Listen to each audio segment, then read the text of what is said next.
When it comes to this impending energy crisis that we'll all see in our electric bills this summer, we know right now one simple truth, that our energy supply no longer meets our demand and that we have a significant generation issue here in New Jersey.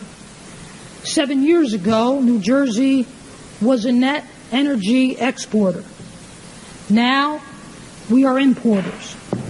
Anywhere between 30 to 40% of our demand must be delivered from out of state.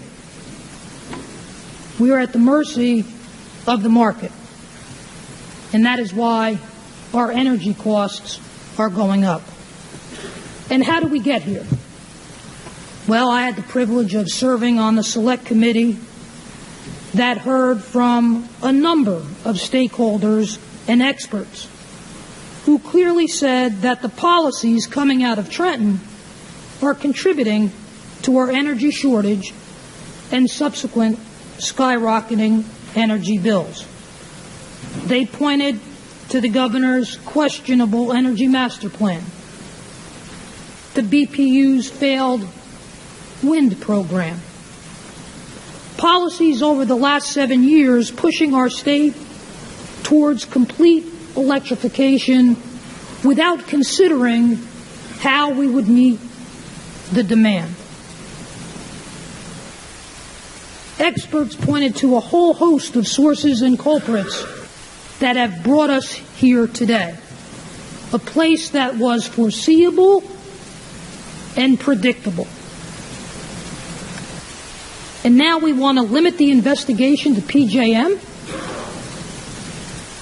We want to give the authority to investigate to the BPU, one of the very organizations filled with the governor's appointees, and that the experts have clearly pointed to as part of the problem. It just doesn't make sense. Why wouldn't we be investigating the entire program? Why wouldn't we be using the select committee that we established, bicameral, bipartisan? Why wouldn't we be looking for some transparency here for our residents that are going to face this crisis in the coming months? It just makes no sense. With that said, I'm proposing an amendment to entrust the Select Committee on Rising Energy Costs, the body that was created to get to the bottom of our energy crisis, to be the institution to investigate, and that we expand the proposed investigation to include PJM, the BPU, and any other institution that could have contributed to this crisis.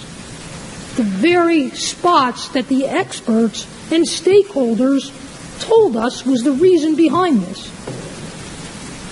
After a number of hearings, we didn't walk away from those hearings with the understanding that it was just PJM.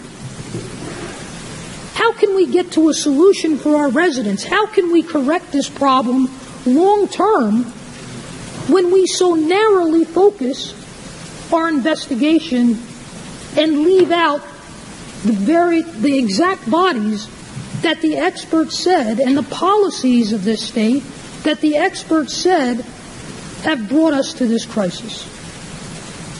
I say, let's let the transparency enter this process, let the sun shine in, bring these folks, give the Select Committee the opportunity to do the investigation, and let's open it up to all of those areas that the experts have already identified.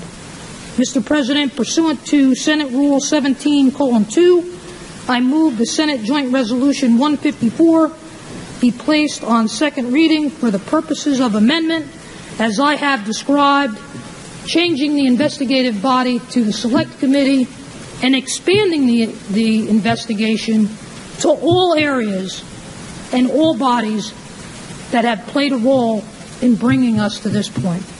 Thank you.